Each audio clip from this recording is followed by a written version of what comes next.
Recording start. Okay hello, welcome to the ranker batch.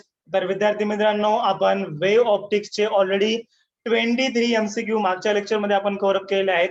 तर या lecture मध्ये आपण याच्या पुढचा पार्ट आपण कव्हर अप करूया. तर या ठिकाणी बघा, क्वेश्चन नंबर 24 तुमच्या स्क्रीनवर आहे. First of all we will understand the meaning of this question. आता हे काही टिपिकल क्वेश्चन्स आहेत, हे आपल्याला आज कव्हर अप करायचे आहेत. तर या ठिकाणी बघा, in a Young's double slit experiment the two slits act as the coherent sources of a equal amplitude capital A and wavelength lambda. In another experiment with the same setup, the two slits are of the equal amplitude A and the wavelength lambda. म्हणजे amplitude same आहे दोन्हीकडे पण. म्हणजे आपण एक experiment केला, त्या ठिकाणी amplitude A होतं, त्याच्यानंतर wavelength lambda होती. त्याच्यानंतर आपण एक्सपेरिमेंटल सेटअप थोडं बदलला, त्याच्यामध्ये पण जी अँप्लिट्यूड आहे ती लॅम्बडा आहे आणि वेव्हलेंथ अँप्लिट्यूड कॅपिटल ए आहे आणि वेव्हलेंथ लॅम्बडा आहे. But are incoherent. पहिल्यांदा काय होतं बघा, या ठिकाणी कोहरंट सोर्स ऑफ लाईट होता आणि त्याच्यानंतर आपण incoherent source of light use केलेला आहे. The ratio of the intensities of the light at the mid point of the screen in the first case to the second case, हे आपल्याला find out करायचंय. Okay, एकदम easy आहे बघा, काहीच अवघड नाही, काहीच याच्यामध्ये रॉकेट सायन्स नाहीये. याला काय करू, थोडं मी असं साईडला शिफ्ट करतो. Background as a green screen हे पाहिजे होतं. एक मिनिट, याला ऍडजस्ट करून घेऊ का, कारण ते रेकॉर्डिंग स्टार्ट आहे. तर राजानो, या ठिकाणी तुम्हाला समजलंय बघा, आपण काय केलेलं आहे, यंग्स बाबाचा आपण एक्सपेरिमेंट या ठिकाणी परफॉर्म केलेला आहे. पहिल्यांदा आपण एक सेटअप यूज केलं. ओके, तर त्याच्यामध्ये आपण काय केली, पहिल्यांदा आपण coherent source of light use केली. तर आपल्याला या ठिकाणी रेशो फाइंड आउट करायचा आहे. आय कोहरंट म्हणजे जेव्हा आपण coherent source of light use करू तेव्हा त्याची इंटेन्सिटी फाइंड आउट करा. त्याच्यानंतर या ठिकाणी आय इन कोहरंट, आणि जेव्हा तुम्ही incoherent source of light use करतात तेव्हा त्याची काय करा, इंटेन्सिटी फाइंड आउट करा. तर याचं तुम्हाला काय करायचं, रेशो फाइंड आउट करायचा दोन इंटेन्सिटीचा, इन कोहरंट. ओके, तर हा तुम्हाला फाइंड आउट करायचा आहे. एकदम इझी आहे, याच्यामध्ये काहीच रॉकेट सायन्स नाहीये. बघा या ठिकाणी थोडं लक्ष द्या. तर सर्वात पहिल्यांदा आपण काय करूया बघा, आय कोहरंट. तर आता फॉर्म्युला बघा इंटेन्सिटीचा, आय इक्वल्स टू, ओके, आता इंटेन्सिटी याची मॅक्झिमम आपण I0 कन्सिडर करूया. तर I0 इक्वल्स टू फॉर्म्युला काय येतो बघा, I0 इक्वल्स टू किंवा I coherent equals to, okay, जेव्हा कोहरंट सोर्स ऑफ लाईट असेल, आय कोहरंट इक्वल्स टू काय येतो, फॉर्म्युला आहे I1 प्लस I2 प्लस, किंवा स्टार्टिंगला आपण इंटेन्सिटीचा जनरल फॉर्म्युला घेऊया, I1 plus I2 plus twice under root of, yes काय येतो, I1 into I2 into cos phi येतो. ओके, हा इंटेन्सिटीचा आपण फॉर्म्युला बघितलेला आहे. बघा क्वेश्चन नंबर 23 मध्ये पण आपण हा फॉर्म्युला बघितलेला आहे. I R equals to I1 plus I2 plus 2 into under root of I1 into I2 into cos phi, हा आपण फॉर्म्युला बघितलाय. ओके, चला मग सेम फॉर्म्युला मी या ठिकाणी लिहिलेला आहे.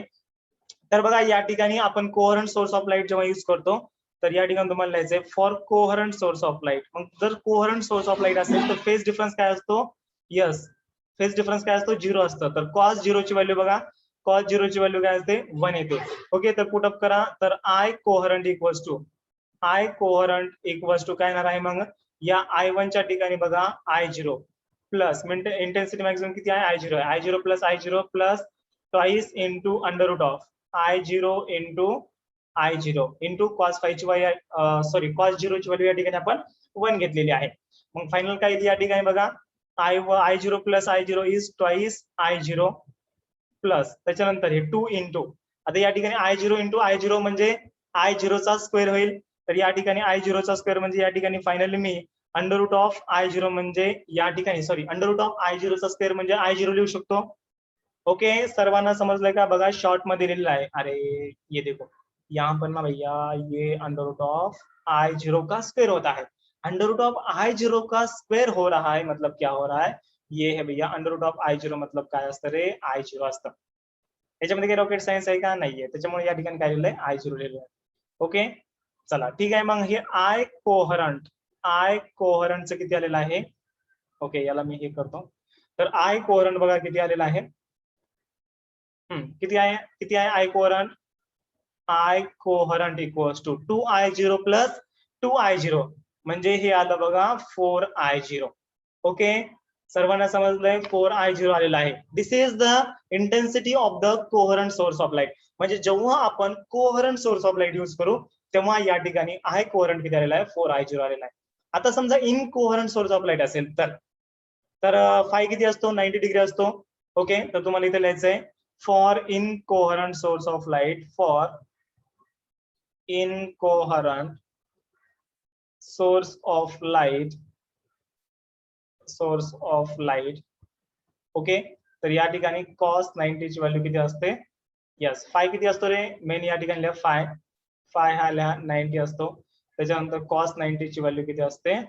0 असते. ओके, तर समजा याच्यामध्ये पुटअप केलं इक्वेशन नंबर 1 नाव द्या, याच्यामध्ये पुटअप केलं तर आय इन कोहरंट काय येतो विच इज इक्वल्स टू हे आलं I0 प्लस I2 च्या ठिकाणी पण I0 घ्या प्लस हे twice I1 twice into under of I1 into I2 म्हणजे twice into under of I0 into I0 येतं. बट आपण जर समजा 0 मल्टिप्लाय केलं तर टोटल टर्म काय होते 0 होते.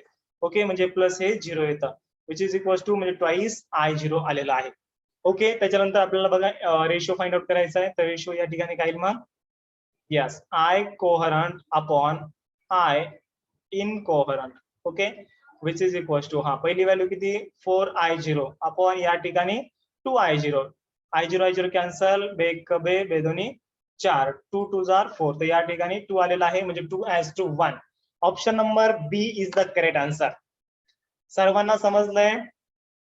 ओके, थोडा ट्रिकी क्वेश्चन होता बघा आणि नीट मध्ये अशा टाइपचे एमसीक्यू येतात.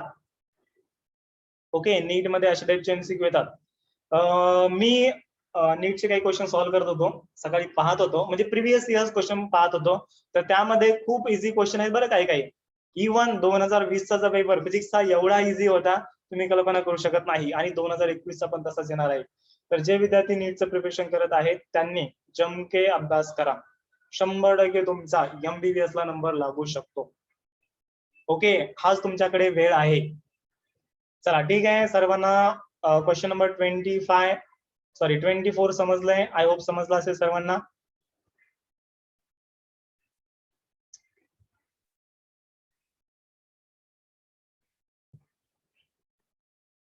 ओके, चला क्वेश्चन नंबर 25 तुमच्या स्क्रीनवर बघा. काय आहे क्वेश्चन नंबर 25?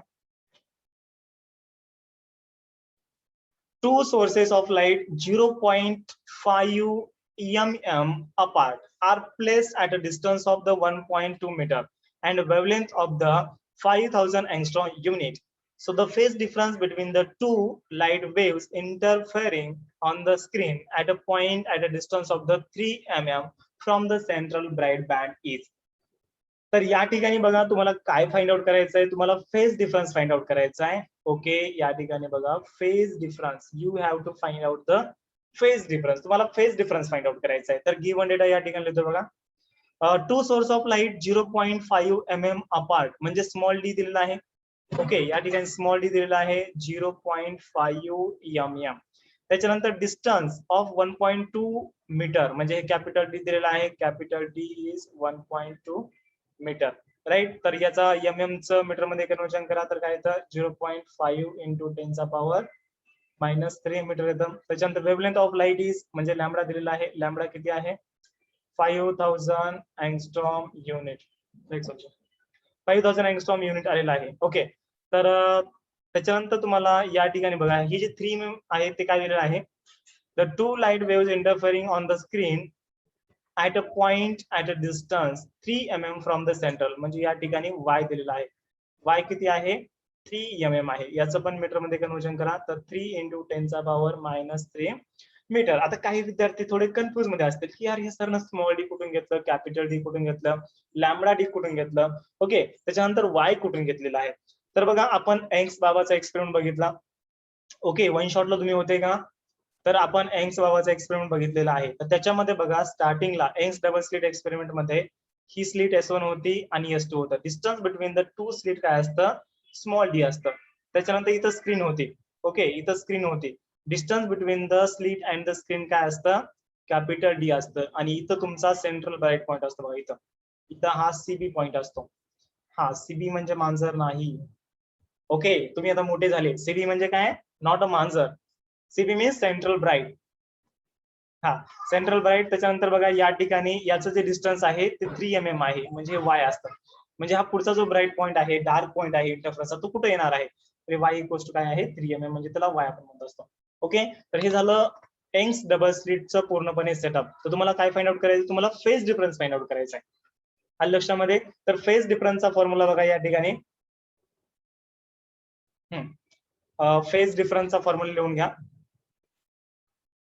एक मिनिट.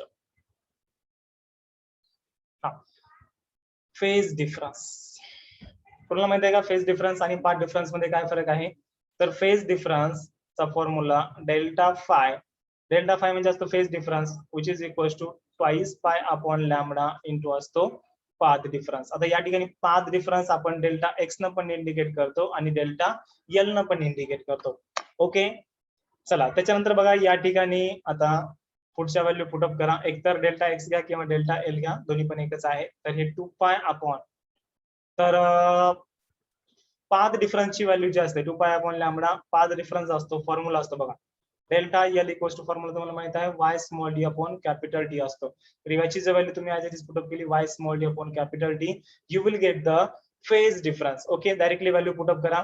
त्याच्यानंतर बघा 2 पाय इंटू लॅमडाची व्हॅल्यू किती आहे, 5000 एंगस्ट्रॉम युनिटला, याला मीटर मध्ये कन्वर्जन करा, म्हणजे 5000 इंटू 10 चा पॉवर किती येतो, -10 येतो. ओके, या ठिकाणी तुम्ही असं लिहू शकता 5 इंटू 10 चा पॉवर -7 मीटर. कळालंय का, हा जो पॉईंट आहे 5000 मी 5 केलेला आहे, म्हणजे 5 इंटू 10 चा पॉवर -7 झालेला आहे. म्हणजे या ठिकाणी किती आलं, 5 इंटू 10 चा पॉवर -7 झालेला आहे. त्याच्यानंतर वाय ची किंमत किती आहे, 3 इंटू 10 चा पॉवर -3. स्मॉल डी ची व्हॅल्यू बघा किती आहे, स्मॉल डी ची व्हॅल्यू वर 0.5 इंटू 10 चा पॉवर -3 आहे. तर 0.5 ला मी जर समजा 5 लिहिलं, तर या ठिकाणी काय येतं, हे 5 इंटू 10 चा पॉवर काय होतो, -4 बनतो. ओके, आले लक्षामध्ये. त्याच्यानंतर या ठिकाणी बघा स्मॉल डी ची व्हॅल्यू 5 इंटू 10 चा पॉवर -4 अपॉन कॅपिटल डी म्हणजे 1.2 आहे. या ठिकाणी 5 5 कॅन्सल. ओके, आता 10 चा पॉवर -3, 10 चा पॉवर -4 म्हणजे 10 चा पॉवर -7 आणि खाली 10 चा पॉवर -7 कॅन्सल. ओके, या ठिकाणी काय उरले बघा, हा वर 3 आणि 2 3 दोन्ही 6 म्हणजे 6 पाय अपॉन 1.2. ओके, तर याचं डिवायडेशन केलं तर हे 60 अपॉन आपण 12 लिहू शकतो इंटू पाय, तर 12 पंचे 60, तर या ठिकाणी 5 पाय रेडियन याचा आन्सर आलेला आहे. Okay, 5 pi radian is the correct answer. Sir परत एक्सप्लेन करा श्रावणी. ओके, सांगतो, ठीक आहे. एकदा व्हिडिओला मला पॉज करू द्या. ओके, तर बघा परत सांगतो, तर 5 रेडियन आलेला आहे, म्हणजे ऑप्शन नंबर कोणता आहे, option number C is the correct answer. Okay, तर आता या ठिकाणी मी काय करतो, व्हिडिओला स्टॉप करतो. हा, व्हिडिओला स्टॉप करतो आणि तुम्हाला मी सांगतो व्यवस्थित. तर बघा, कारण की इथला पार्ट तुम्हाला पूर्णपणे दिसेल. क्वेश्चनचा मिनिंग सर्वांना समजलाय, गिव्हन डेटा सर्वांना समजला इथपर्यंतचा पार्ट. ओके, आता मेन जो फॉर्म्युला आहे, हा फॉर्म्युला आपण सुपरपोजिशन ऑफ वेव्ह मध्ये पण बघितला होता. Phase difference equals to formula काय आहे, yes, delta phi equals to 2 pi upon lambda into delta x असतो. तर 2 pi upon lambda as it is into delta x, म्हणजे या ठिकाणी जो पाथ डिफरन्स असतो तो असतो delta L. Delta L equals to formula आहे Y small D upon capital D. बरोबर आहे, या ठिकाणी फॉर्म्युला लिहिला आहे. तर हा जो डेल्टा एक्स असतो विच इज इक्वल्स टू असतो, yes, delta X equals to delta L असतं, कारण की तो पाथ डिफरन्स असतो. ओके, तर मग Y small D upon capital D put up केलेला आहे, प्रत्येकाची व्हॅल्यू पुटअप केली.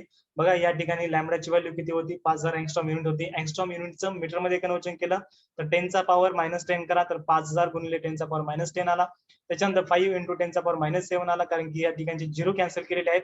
मग या ठिकाणी हे ऍज इट इज पुटअप केलं. त्याच्यानंतर वाय ची व्हॅल्यू इथून कॉपी केली, इथं पेस्ट केली. त्याच्यानंतर स्मॉल डी ची व्हॅल्यू 5 इंटू 10 चा पॉवर -4 इथं पेस्ट केलेली आहे आणि कॅपिटल डी ची value 1.5.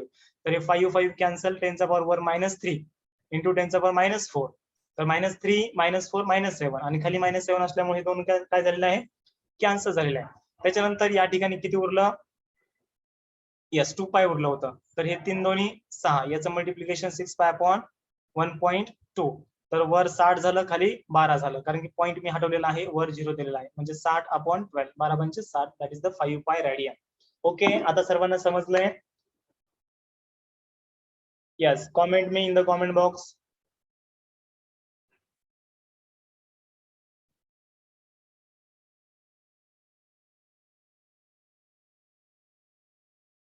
Yes Parth, very good. Okay.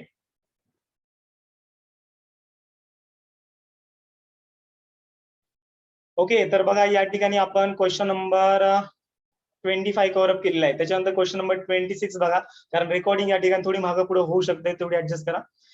तर क्वेश्चन नंबर 26 तुमच्या स्क्रीनवर आहे. बघा काय आहे, the distance between the first and the 7 bright fringes formed in the biprism experiment is. Lambda दिलाय, कॅपिटल डी दिलेला आहे, स्मॉल डी दिलाय. तुम्हाला काय फाइंड आउट करायचंय, difference between the. Okay, the distance between the first and the 7th bright fringe, याच्यामधला तुम्हाला distance find out करायचं आहे. तर लॅम्बडाची व्हॅल्यू दिलेली आहे 6000 angstrom unit as it is घेतलेली आहे. याला मी एसआय युनिट मध्ये कन्वर्जन करतो, म्हणजे मीटर मध्ये कन्वर्जन करतो. तर 10 चा पॉवर -10 ने मल्टिप्लाय करावं लागेल. त्याच्यानंतर याचा मी पॉईंट शिफ्टिंग केला towards the left, that is 6 × 10⁻⁷ आलेला आहे. कॅपिटल डी ची व्हॅल्यू किती दिली आहे, 1 मीटर दिली आहे. स्मॉल डी ची व्हॅल्यू 1.2 mm दिलेली आहे. याला मी मीटर मध्ये कन्वर्जन करतो, 10 च्या पॉवर -3 मी मल्टिप्लाय करतो. ओके, त्याच्यानंतर या ठिकाणी आपल्याला distance between the first and 7 म्हणजे y7 मायनस y1 तुम्हाला फाइंड आउट करायचं आहे. जर समजा या ठिकाणी ब्राईट जर फ्रिंज येत असेल तर हा जो फेज डिफरन्स असतो डेल्टा एल काय असतो, n लॅम्बडा असतो. आणि जर डार्क येत असेल तर या ठिकाणी ट्वाइस n - 1 इंटू λ/2 असतं. येथे लक्षामध्ये, तर या ठिकाणी आपल्याला ब्राईट असल्यामुळे आपण n लॅम्बडा वापरलेला आहे. तर मेन फॉर्म्युला आपण या ठिकाणी delta L equals to n lambda upon capital D वापरलाय. Okay, sorry, delta L equals to या ठिकाणी काय वापरलाय, y small D upon capital D वापरलाय. आणि डेल्टा एल ची व्हॅल्यू आपण काय घेतलेली आहे, या ठिकाणी n लॅम्बडा घेतलेली आहे. म्हणजे n lambda which is equals to y small D upon capital D. Okay, आठवलंय. तर त्याच्यानंतर आपली ही स्टेप आहे. ओके, याच्यानंतर आपली इथली स्टेप आहे. हा, n ची व्हॅल्यू 7 पुट अप केली, 7 लॅम्बडा. या ठिकाणी y7 small D upon capital D, y7 find out करायचं आहे. या ठिकाणी आपण हेराफेरी केलेली आहे. आता व्हिडिओला मी या ठिकाणी स्टॉप करतोय. ओके, म्हणजे आपल्याला स्पेस वापरायला भेटेल. तर y7 इक्वल्स टू काय आलेला आहे, हा जो कॅपिटल डी आहे तो इकडे शिफ्ट झालाय, स्मॉल डी पण शिफ्ट झालेला आहे, 7 lambda D upon small D. त्याच्यानंतर तसंच सिमिलरली या ठिकाणी तुम्हाला लिहायचंय similarly. Okay, similarly y1 equals to काय आले, lambda capital D upon small D. तर फ्रॉम इक्वेशन 1 and 2 किंवा बाय सबस्ट्रॅक्टिंग लिहा, तुम्हाला एवढं करायची गरज नाही. By subtracting equation 1 and 2. Okay, तुम्हाला लिहायची गरज नाही, पण जस्ट सोल्युशन साठी तुम्हाला डायरेक्टली आन्सर फाइंड आउट करायची. एमसीक्यू आहे ना. y7 मायनस y1 घेतला तर 7 lambda capital D upon small d minus lambda capital D upon small D. त्याच्यानंतर lambda capital D upon small d common आहे, तर कॉमन घेतलं, 7 - 1 उरलं. त्याच्यानंतर 7 - 1 इज 6. ओके, 6 इंटू, आता लॅम्बडाची व्हॅल्यू पुट अप करा बरं. लॅम्बडाची व्हॅल्यू किती आहे, 6 इंटू 10 चा पॉवर -7. ओके, तर या ठिकाणी आली 6 इंटू 10 चा पॉवर -7. कॅपिटल डी ची व्हॅल्यू आहे 1.0.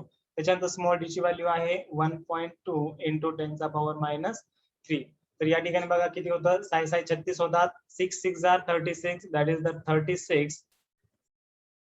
ओके, या ठिकाणी 36 अपॉन 1.2 इंटू हा 10 चा पॉवर जो आहे तो 10 चा पॉवर -3 होता, वर केल्यानंतर +4 झालेला आहे. तर 10 चा पॉवर सॉरी, खाली -3 होता, वर गेल्यानंतर +3 झालाय. तर 10 चा पॉवर हा -7 आणि हा 10 चा पॉवर +3. ओके, तर याचं डिवायडेशन करा, इथला पॉइंट गेला, इथं 0 आला, 12 × 12, 12 3 36, 12 3 36. तर या ठिकाणी 0 उरला. त्याच्यानंतर बघा 30 इंटू 10 चा पॉवर -7 + 3 -4, म्हणजे याचं व्हॅल्यू आलेली आहे 3 इंटू 10 चा पॉवर -3 म्हणजे 3 mm. बघा बरं आन्सर आलाय का, 3 mm is the correct answer. Okay, 3 mm is the correct answer. Option मध्ये बघा 3 mm आहे का, नाहीये. मीटर मध्ये दिलेला आन्सर, तर मग मीटर मध्ये फाइंड आउट करा. हा, मीटर मध्ये किती येईल, डायरेक्टली मीटर मध्ये दिलेला आहे. तर याचं 3 इंटू, बघा या ठिकाणी पूर्णपणे पॉइंट शिफ्टिंग करा. तर हा 30 इंटू 10 चा पॉवर -4 होतो. तर याला समजा मी असं लिहिलं 0.003 लिहू शकतो. हे झालं मीटर मध्ये. ओके, y7 मायनस y1 आलेला आहे. Okay, this is your correct answer. Tricky question होता, सर्वांना समजलाय, आय होप समजला असेल. थोडा मोठा होता. असा क्वेश्चन बोर्ड एक्झाम मध्ये 4 मार्काला विचारला जातो. तुम्हाला सीईटी मध्ये असा क्वेश्चन खूप कमी चान्सेस आहेत, बट समजा आला तर एकदम सोपा विचारतील. डायरेक्ट तुम्हाला व्हॅल्यू देतील आणि डायरेक्ट तुम्हाला फॉर्म्युला पण एखाद्या वेळेस देऊ शकतात, पण नाही दिलं तर डायरेक्ट सिम्पल कॅल्क्युलेशन असतील, कॉम्प्लेक्स कॅल्क्युलेशन नसतेच. ओके, आय होप सर्वांना समजलं असेल. चला ठीक आहे, क्वेश्चन नंबर 26 समजलाय सर्वांना? हा समजला असेल तर मला कमेंट बॉक्स मध्ये कळवा तुम्ही. त्याच्यानंतर व्हिडिओला या ठिकाणी पॉज करतोय. ओके, सो उसके बाद दोस्तों यहाँ पर क्वेश्चन नंबर 26 होने के बाद question number 20 screen, question number 27 तुमच्या स्क्रीनवर आहे. थोडा थेरॉटिकल क्वेश्चन आहे बट थोडा मोठा आहे बघा. In a Young's double slit experiment, monochromatic light is used to illuminate the two slit A and B. Interference fringes are observed on the screen placed in front of the slit. जर समजा या ठिकाणी interference pattern observe होत असेल आणि या ठिकाणी एका स्लिटच्या समोर जर आपण समजा अशी एक प्लेट ठेवलेली आहे, ओके, तर काय होईल, now if a thin glass, जर आपण थिन ग्लास असं या ठिकाणी ठेवला आपण normally in a path of a beam coming from the slit, तर या ठिकाणी काय होईल, तर हा जो कन्सेप्ट आहे बघा, ऑप्टिकल पाथचा कन्सेप्ट आहे. कोणता कन्सेप्ट आहे? ऑप्टिकल पाथचा कन्सेप्ट आहे. तर याचं डायरेक्टली आन्सर सांगतो. याचं आन्सर बघा, there will be no change in the fringe width. तर फ्रिंज विड्थ मध्ये या ठिकाणी चेंज होणार नाही, बट पॅटर्न शिफ्ट. ओके, म्हणजे समजा इंटरफरन्स पॅटर्न समजा तुमचा या ठिकाणी कुठं बनला होता, या ठिकाणी इथं ब्राईट होता, त्याच्यानंतर असा पॅटर्न होता, हा पॅटर्न होता तुमचा इंटरफरन्सचा. हा जो पॅटर्न आहे तो इकडे तर जाईल, नसता खाली तर जाईल. ओके, या लक्षामध्ये जर समजा वर तुम्ही ठेवला तर खाली जाईल आणि खाली ठेवला तर वर शिफ्ट होतो. म्हणजे पॅटर्न जो आहे इंटरफरन्स पॅटर्न हा शिफ्ट होतो. Okay, there will be no change in fringe width. Fringe width मध्ये काही फरक पडणार नाही. याचा आन्सर हे आहे. त्याच्यानंतर पुढचा क्वेश्चन बघा तुमच्या स्क्रीनवर आहे. क्वेश्चन नंबर पुढचा, a diffraction is obtained by using a beam of yellow light. What will happen if the yellow light is replaced by the red light. तर याचा आन्सर काय येईल सांगा बरं. तर याचा आन्सर येतं, band becomes broader and further apart. Okay,